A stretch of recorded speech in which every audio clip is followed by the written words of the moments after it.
What's going on, everybody? Noah from Stage 3 Motorsports here, and today we're going to be doing a review on the Old Man Emu BP-51 suspension for the Ford Ranger.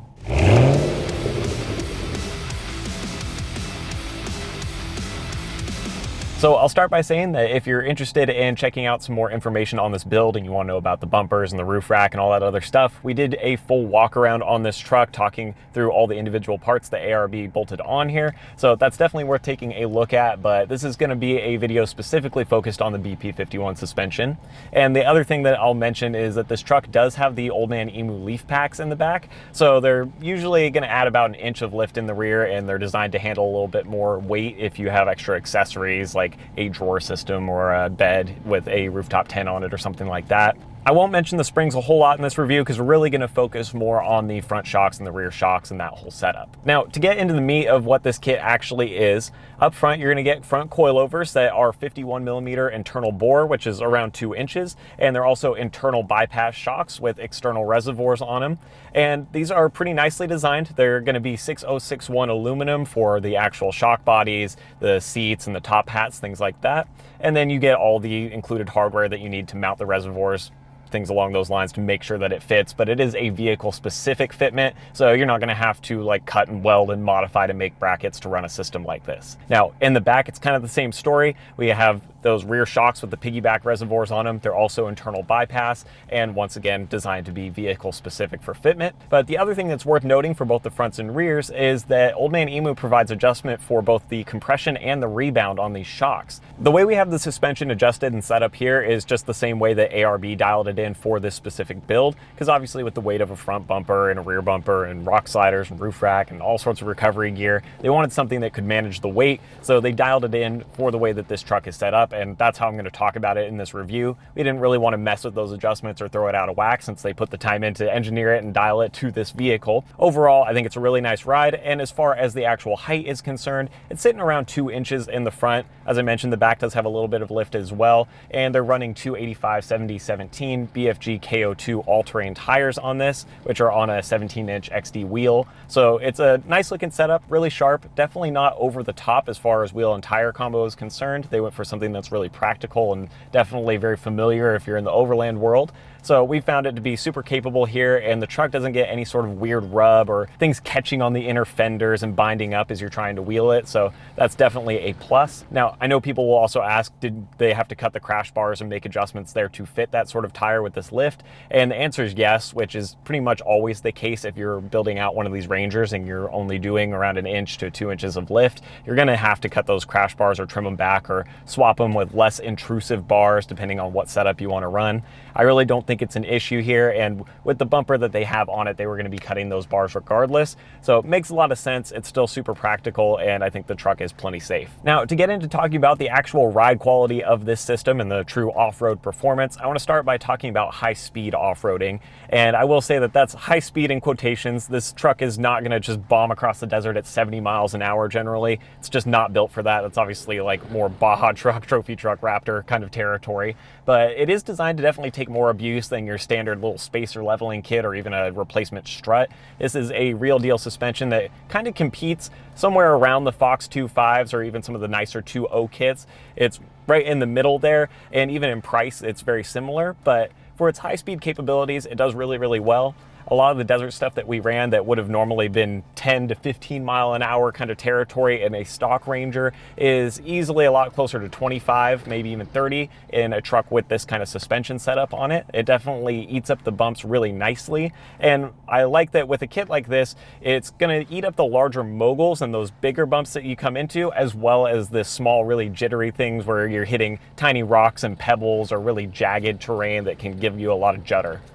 With that being said, obviously the amount of speed you push and the way you drive the truck is going to be dependent on the type of road you're on and how aggressive you want to be or how brave you are sitting in the captain's chair. But I think that this truck does provide a lot of confidence, especially when you do want to move across the desert a bit more quickly. And it's a very similar feel to what we had with the Fox 2.5s on our truck. I would say that those are probably skewed a bit more in the direction of high-speed desert, and this tends to balance and lean back a bit more towards off-road technical driving, and once again, not a huge drawback, it's just a difference in the way that they're designed and the way they're valved. This kind of off-roading also does a good job of showcasing the benefits of having an external reservoir in a system like this, because what happens with a shock that does not have a reservoir is obviously the piston within the shock can only move up and down so far, because it's going to have to compress that fluid to a point and then there's nowhere else it can go. And so you're limited in the amount of space within that body that you can use. But with a system like this where you have external resis, it can move all of that fluid out of the shock body and gives you more room for travel so that piston can articulate a little bit further.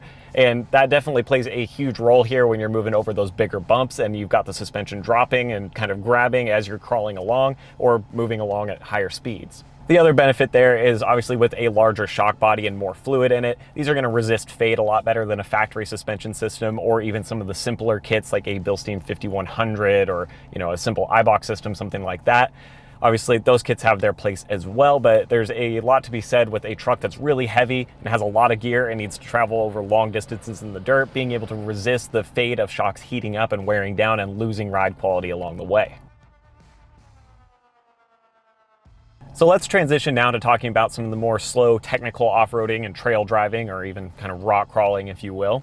This is another area where I think this kit still works really, really well. And like I said, ARB and Old Man Emu specifically really kind of focus on kits that are designed for long haul touring types of treks where you're going to be tackling trails and you may not always be bombing across the desert at 40 or 50 miles an hour. You're probably going to be going over some really difficult tracks or slow corrugations or really rocky and just rough, rutted out terrain that's been eaten out by water. So with a system like this, you obviously firstly get the benefit of a little bit more ride height there, which allows you to fit a larger tire. And that's probably the biggest mechanical advantage you can give yourself, because you need that clearance to get the truck over obstacles, but you're also going to want that clearance to get a tire on there that's capable of tackling those obstacles and will also give you some true lift or elevation off the ground, because the bigger your tires are, the more space you've got between the bottom of the vehicle and the actual trail that you're on.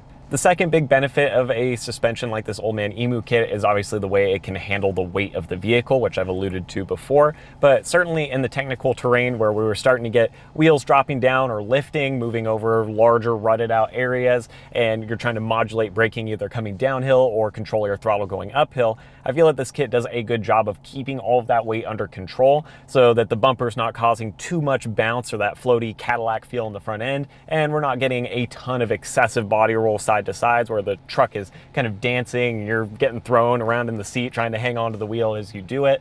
So it's a big benefit here, and it makes all the difference, especially as you're tackling those obstacles over and over and over again. The last thing you want is a lot of driver fatigue and certainly having to fight the vehicle or make mistakes as it bounces and gets away from you. Improved suspension travel was actually another area that I noticed a big benefit when we were running this kit today.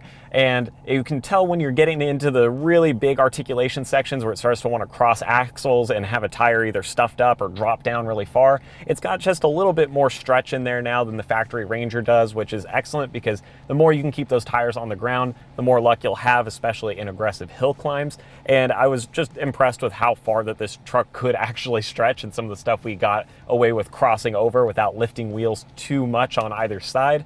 So certainly a big benefit there as well. So as is the case with these nicer quality suspension systems that are a little bit more higher end, but it's hard to find a lot of big faults because you are paying more for a suspension system like this, but you also tend to get what you pay for in a lot of cases. But to try and nitpick a little bit or find some of the faults with the ARB suspension, like I said, I think it doesn't push quite as fast in the high speed sections as some of the other options on the market. And that may be a drawback if that's what you're looking for specifically. But as I mentioned here, in some ways it can be a benefit because it's also designed for a little bit of a wider purpose and it is a bit more trail capable in a lot of ways. But if you are very high speed Baja oriented, you may like other systems more than you like this Old Man Emu kit.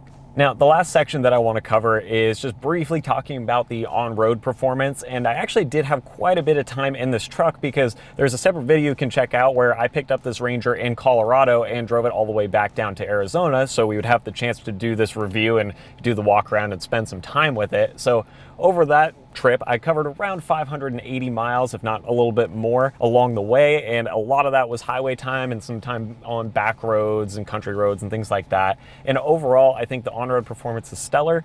Typically with these nicer, higher end systems, you do get a really good ride, although some tend to be a touch stiffer than people are usually comfortable with. I know oftentimes Icon rides on the stiffer side of things, as well as King, and if you aren't used to that or you really like a stock cushy ride, it can be a bit of a turnoff, even though you're gaining an off-road advantage. But with this system, I feel like it actually rides very similar to stock when you're cruising on the streets, and it handles the, kind of gradual sway of going up and down on a highway over hills, or, hitting some rugged, worn out asphalt without any issues. And a lot of that would be probably pretty well expected with the way it handles off-road. You would think that tarmac wouldn't be an issue, but I like that this system doesn't break your back, and it's not a huge shift from what you might be used to with a lower grade suspension system or a stock kit on your truck. With that being said, obviously there are still some drawbacks in a sense, because with a lifted vehicle and shocks that are tuned for better off-road performance, you are going to get that body roll in the street, and in more tight technical corners driving on the road, you'll notice it's there. The weight's a little bit higher and it's not going to handle like it's on rails. But I think if that's what you're expecting or you want out of your truck, you're probably in the wrong market, because this is not the type of suspension that's going to give you better on-road handling in that regard. Overall, I think for most people this will be an excellent daily driver system, where if you're using this truck to go back and forth to work, or running the kids to school, or picking up groceries, whatever it may be, and then heading out on the weekends to hit some more aggressive trails, or you're somebody that's a true overlander and wants to cover huge miles, long distance across highway before doing a lot of miles in the dirt, then you're probably going to be really happy with the way that this performs, and it won't feel out of place when you're on the road. So overall, I really like this Old Man Emu suspension, and I think a lot of people would be pleased with this, as I said before, in a daily driver type of vehicle. The only other thing I can think that would maybe be a drawback if I was running this on my own personal truck is that it is definitely on the higher end of the price range. And like I said, it competes with other more expensive kits. Now, depending where you find it and if there's sales and things going on, you can get a better deal, but it's a bit pricey, and I know folks will get sticker shock when they look at it, but it's also worth saying that you do get what you pay for, and you're getting a very high quality kit here that isn't going to let you down anytime soon. With all that out of the way, if you guys are interested in picking up an Old Man Emu suspension system for your Ranger, we'll have some links down in the description that you can check out. And as I said before, definitely take a look at some of our other videos related to this truck. ARB was really kind to let us borrow it and run it around and kind of beat on it a bit in the dirt, as well as just walking through it to go through all their parts. So we've had a lot of fun with that, and as always, thank you guys for watching, and I will see you next time.